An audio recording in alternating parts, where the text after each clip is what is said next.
Ang impeachment na ito ay maliwanag na disenyo ng Marcos administration, hindi para malaman ang buong katotohanan at para panagutin, kundi upang pabagsakin ang kalaban sa politika at upang makalusot sa pinakamalaking nakawan sa kasaysayan ng bansa.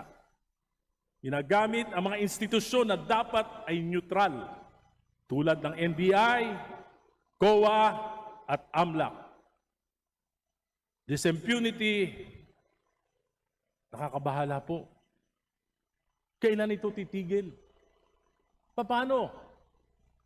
Pag ako na, tulad ko, na bumabatikos,